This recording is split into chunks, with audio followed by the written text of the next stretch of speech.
Hello everyone. Yesterday we got the patch update for 4.2 for Warhammer 3 Shadows of Change content addition. So it's just an addition for the owners of Shadows of Change DLC. So I got the DLC already, so you guys might have seen me play Shadows of Change. I haven't played that much Shadows of Change due to the fact that there's some backlash going on in the community. And as far as I played, I like the Yuan Boss campaign, and I haven't played the Tzeentch campaign, the Changeling campaign. I have played Mother Ostrangia campaign, but it's kind of an iffy one. Okay, that's for Shadows of Change DLC. Let's go through this one here, the new addition over here. I'm not going to read every stuff going for this one, but for this patch note, so the for the this info over here, they are covering only Grand Cathay. So we'll have Tzeentch one on the next week, and probably Kislev the week after that one, I think so. So we'll see this addition for Shadows of Change maybe at the end of February, or maybe during March, early March. So I think early March is the window I'm kind of expecting. So let's say 8 here, right? So 15 and 21, probably 28th of February. Yeah, it's gonna be a difficult one anyway. And also, I want this new edition like a polished and well tested way ahead of the launch actually.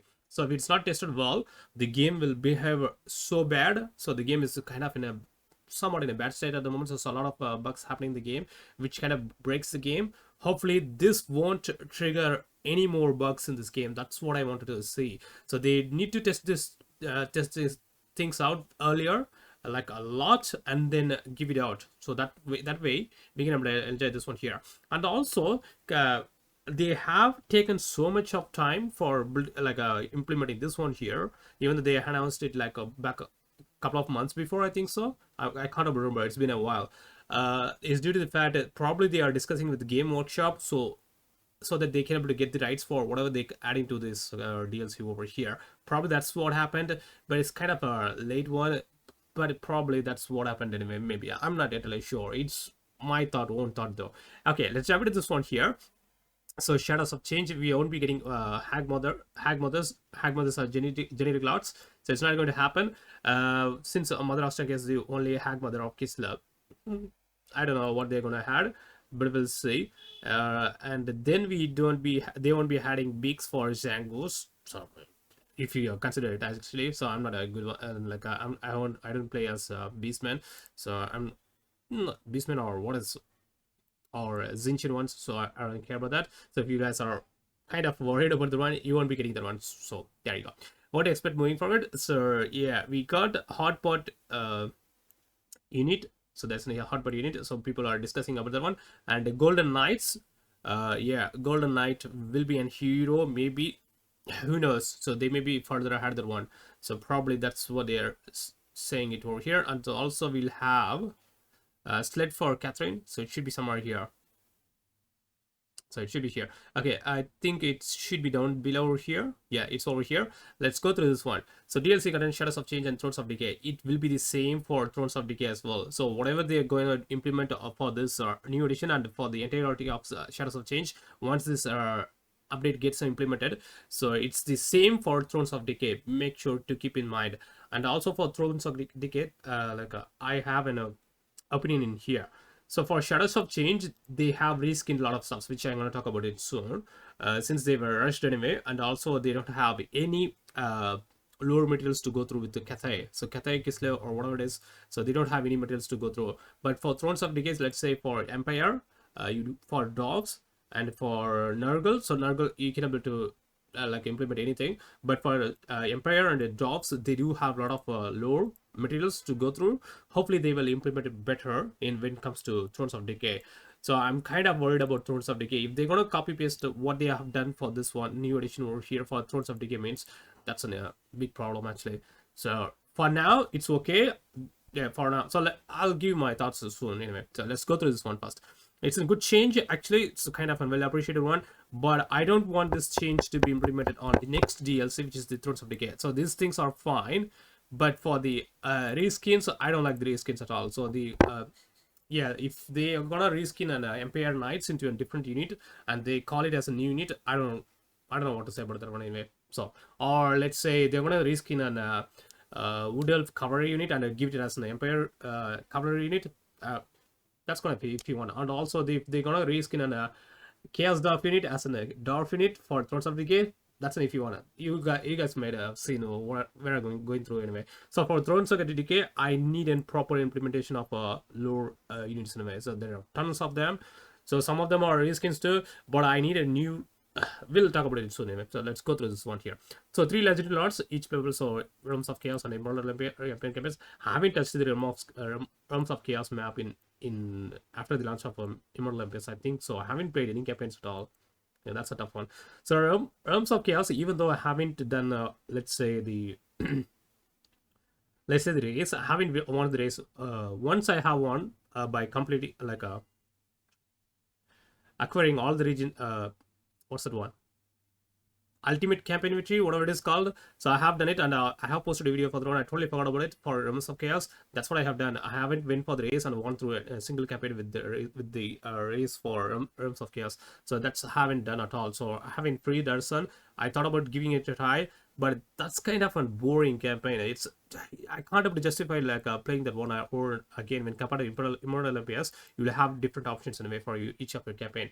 Yeah, that's one of the reason I neglected it totally. Yeah, Immortal Olympus. So 3 legendary lords. Unique gameplay mechanics for each legendary lord. It's kind of new. It's not a new one. So 3 legendary heroes, 1 per race. That's a new one actually. 3 lords per 1 per race. So that's what we have. So 3 extra lords actually. So this is a legendary lord. So this is just normal lords. 3 heroes, 1 per race. 5 units. Infantry, cavalry, monster, etc. per race. So they're gonna implement only 5 units, 5 new units, I think so. 3 regiment of renown per race. It's the same one. 1 free LC character, a called Elbras of Shadows of Change, and a legendary lord for Thrones of Decay. So they're gonna implement a legendary lord for Thrones of Decay, which is pretty good actually. So I appreciate that one actually, and also I'm totally hyped for that one. So what legendary lord we wanna get for Thrones of Decay, and for a called Elbras, it's already available in the game since I haven't been playing Tzeentch campaigns, so I haven't unlocked him. He's been available for the game from the launch of 4.0. So potential future content. This is what we're gonna expect anyway. New spell lore. So probably it's the Hag lore.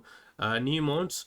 So they're gonna implement some new mounts which we're gonna see soon, subject to the IP theming of the DLC where applicable. New additional DLC. So there you go.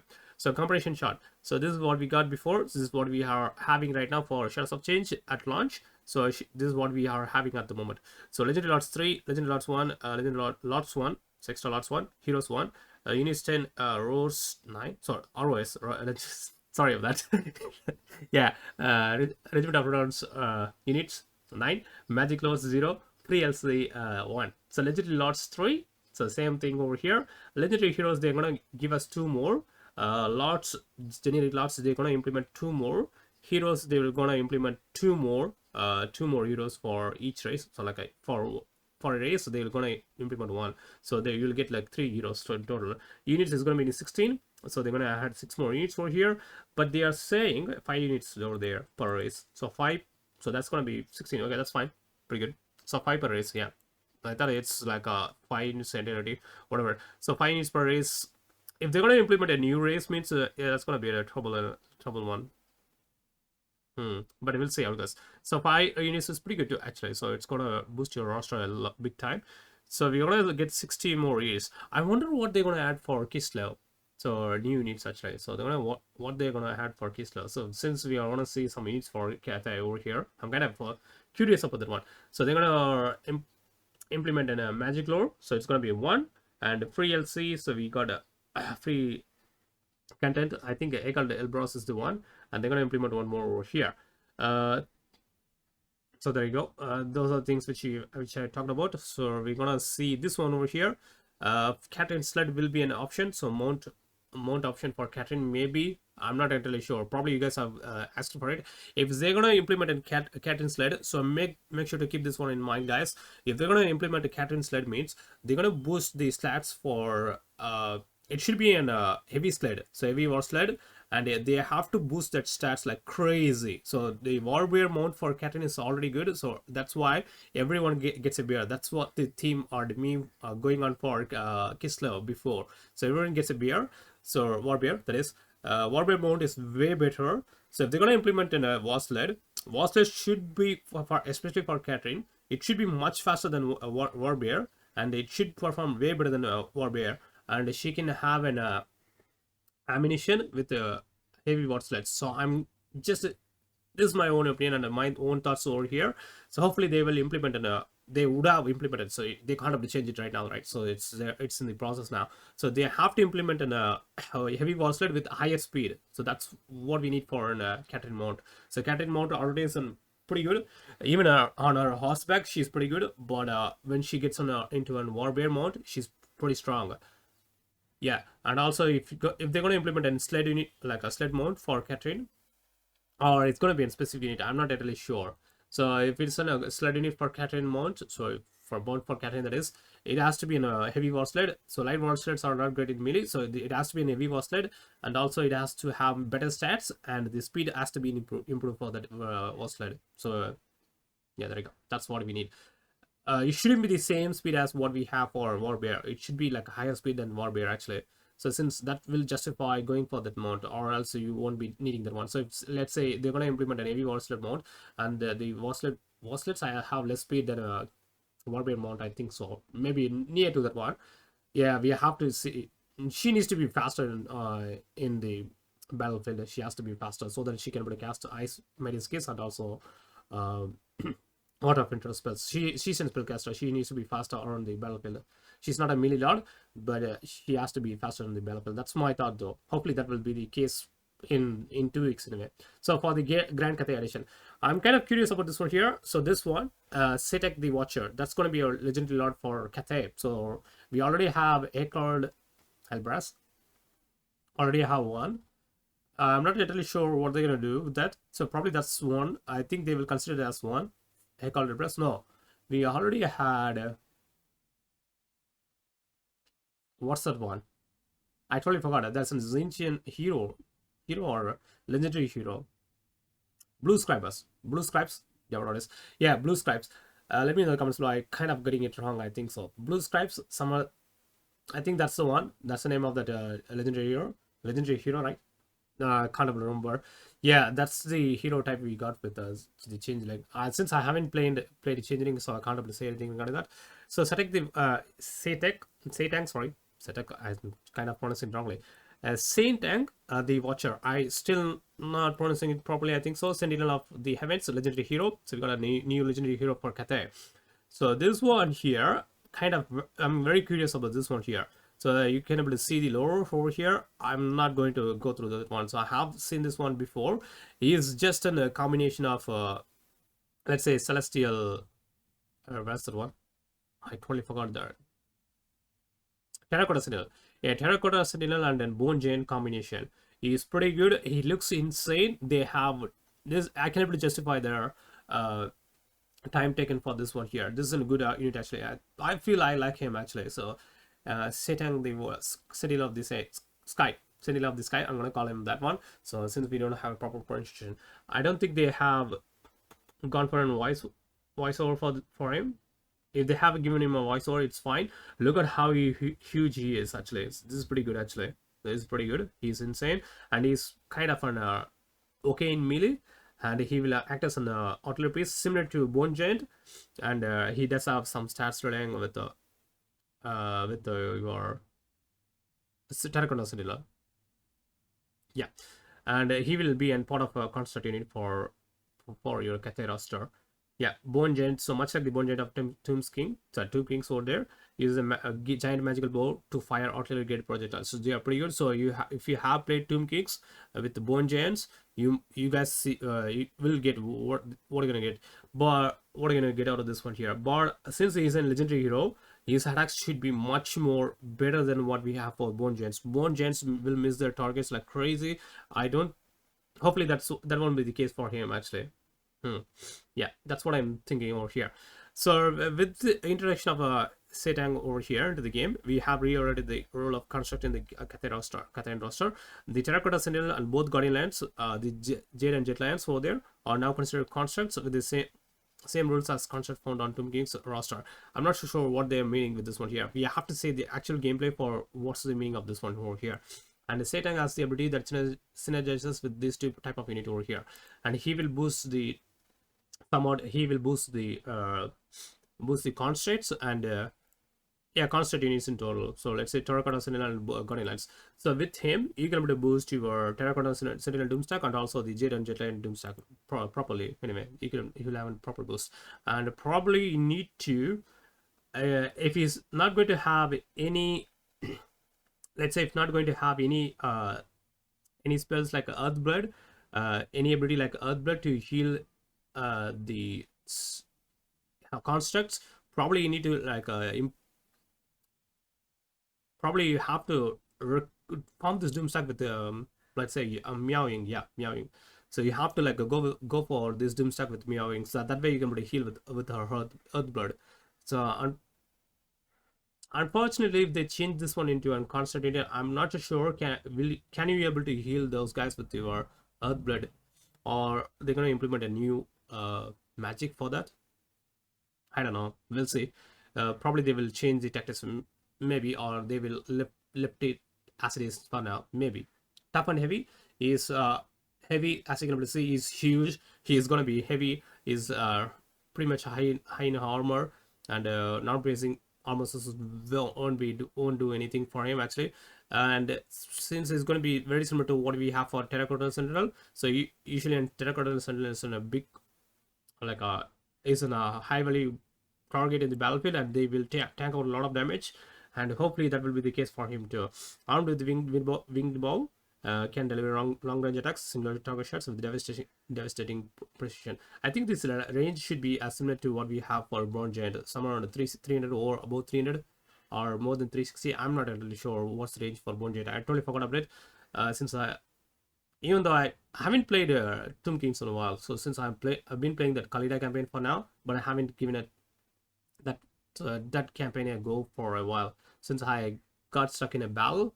Yeah, so I have to like see through what's that range for the Bone Giant unit over there. Yeah, Gate Master of the Celestial Cities hero. There's a hero over here. So they have mentioned him performing as like a frontline hero over here. There you go. So Grand Cathay frontline hero, but he's not a grand frontline hero over here. Grand hero frontline, whatever it is. Anyway, so he's not a frontline hero since he boosts hybrid component. He's a hybrid component. He does have a crossbow, shorter shield. That's all fine, but making him a very all formats of the combat. So defensive warfare. So they say him as a frontline hero, but he will be very good in defensive warfare only, with several abilities that buff friendly battle lines. So he will be able to buff some battle lines. So if you take those two into consideration, he's not a frontline unit. You need to be keeping him behind. So they have mentioned some stats over here. He should be in when you need to put him in behind your lines. There you go. So using his abilities, he can buff the defense of nearby troops while shooting enemies with his crossbow from behind the main battle line. So what do you call? What's the meaning of this one here? He's not a frontline hero. He's not a tankier hero at the front line. So that you can be able to use him and throw him at the front, and then you can be able to finish the enemies with your miscellaneous and your main infantry. That's not the case with him too. And also he's getting only war horse mount. That's an if you want here. So Cathay Warhorse does have less speed when compared to other races mounts anyway. So that's very less speed actually. So even though they are not bulky, let's say with the lizardman, sometimes the lizardman can be considered as an bulky unit, but that's not the case with Warhorse. So he's a human, right? So he's a human, and the horse is a natural natural one, right? So usually horse should be having a higher speed when compared to, let's say, cold one riders or cold one units in a way. So I'm not sure. Probably they won't increase the speed for Warhorse mount. I'm pretty sure about that one. They're gonna neglect that one in total, in general. So we have a Warhorse mount for alchemists. They're not gonna change that one from the looks of it. So we'll get to that one soon. So Great Moon Bird monster and monstrous mount over here. So this is a copy paste. This is where I mentioned before. So this is where we are going through right now. So it's just a copy paste mount over here. So copy paste units So it's just a copy paste for Arcane Phoenix. So from they have changed the face over here, but the other stuffs are kind of related to Arcane Phoenix over here. Even the mount option over here is very similar to what we have seen for Techless Arcane Phoenix mount. It's very similar, as you can see. I'm not much complaining over here, but so for the next DLC they have to think through these options over here. That's what I'm trying to say over here. So if they're gonna do the same thing over and over again, like a reskin the same unit type to other factions and give it as a fresh unit, that's not viable for in the long run. So for the short run, let's say for this DLC over here, since they had a lot of backlash and they don't have any load materials to work through, so this is fine. It's just a copy paste for from the Arcane Phoenix. So it does have the same abilities too. So it looks like very similar to an Arcane Phoenix unit over here. Just the recoloring over here and reskin over here and all those stuff. So it's an airborne. So Moonfire, vortex of Moonfire. It's just similar to what we have for Arcane Phoenix, and the flaming and magical attacks is very similar to Arcane Phoenix over here. They have mentioned it over here. So this is fine. I'm totally fine with this one here. But if they're going to implement the same reskin materials for Thrones of Decay main, so that's a terrible idea. So I can't like, I'm kind of worried about this one here. This change will be going through for Thrones of Decay too. Hopefully that's not the case. So that's my worry though. But I'm fine with this one. As soon as I saw this one here, I thought they're gonna do this one for Thrones of Decay. That's what I thought. So the changes are good, but they're gonna reskin some materials for Thrones of Decay units, means that's kind of a bad one. Yeah. So same thing. So I don't want to talk about this one here. You guys seen the Arcane Phoenix and a lot of even I have tried to an Arcane Phoenix Doomstack in my time. So you have seen Arcane Phoenix a lot of time. So there's nothing new for this unit over here. Just go through this one. And also the Celestial Lion, similar to what we have for Arcane Phoenix, we have a Griffin one here. So they have just changed its face to lion, and then colorful is colored it differently, and it's just a Griffin over here. So it's just the same thing what we have for let's say Colpran's mount and all the Griffin units in the battlefield. I don't want to go through that one. It's just the reskin. So even though those two units are looks powerful, and it will add variety to your roster, but that's, I don't know what to say about it. I'm kind of pissed off. So for now, I'm happy for this two. So they have done what they can. The reskins, I'm not complaining for now. So if they're gonna do the same thing over here for, let's say, for Thrones of Decay, when they have tons of load to go through, if they're gonna do the same thing for Thrones of Decay, I'm pretty sure. I'm kind of not pretty sure actually. I'm worried they will do the same thing for Thrones of Decay. Probably they will throw like a couple of reskinned units for Empire and the Dogs. That will be pretty much will piss off the entire community. I'm kind of worried about for now. Apart from that, everything is fine. The changes are fine. So this is a huge change. It's just like an entire patch thing is here at the moment, but we still have 2 more to go. That's what they're saying over here, and they have mentioned something along the way. So next week it will be Tzeentch one, and what else we have? Yeah, this is a mount for Celestial General. So this is a mount for Celestial General, the new lot type for the Jade Coat, and this is a mount for Astromancer. They haven't changed anything for the skill tree. I totally forgot to mention this one here. They haven't changed anything for the skill tree for Astromancer. There's nothing mentioning that one, and they haven't changed any mount for Alchemist. Even though if you go through like 30 skill points, their entire skill tree will be completed. That's what you get with the Astromancer. And for Alchemist, both of them does have those same abilities. So for Astromancer, it's very low. So like let's say 12 or 15 skill points, then it is done. Actually, is done. So now we will be getting a mount for Astromancer. But that's fine, but they have to change a lot of their skill tree lines. So we have been asking that thing for so long, but they haven't changed it one at all. So probably that will be a change for another Cathayan legendary lord. So since they need to implement one more legendary lord. So 4 legendary lords for Cathay, like 4 legendary dragon lords. Hopefully that'll be the case, and they are gonna talk about they have mentioned something about monkeying over here. So that's for Indar Quraysh. probably the future DLC. So they haven't implemented any elite core infantry units, so due to the fact we are getting this one over here in the future DLC. So that's it for this one. I'm kind of isn't like a bittersweet one. Even though I'm totally happy for getting some new units, and this change are kind of welcome. I highly welcome this one here. Oh, how do I put it, guys? It's not the proper word. Kind of getting the thing pissed off actually for a bit over here. As soon as I saw this two, I immediately realized both of those units without going through this one here. So this is an Arc Phoenix and this is a Griffin unit.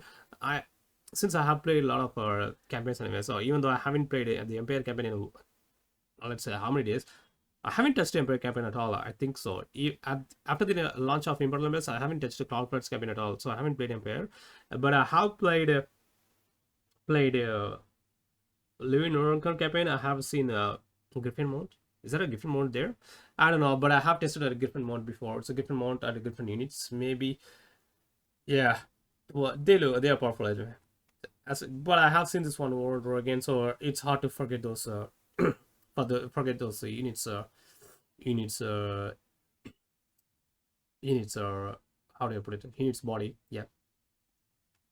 Yeah. Overall, I'm happy for this one right now. So since we're gonna get two more similar stuffs over here for the upcoming weeks, I'm totally happy for this. And also make sure to get Shadows of Change if you are really interested in this one here and really curious to try out. I'm totally happy for him. This one over here, the Sentinel of the Sky.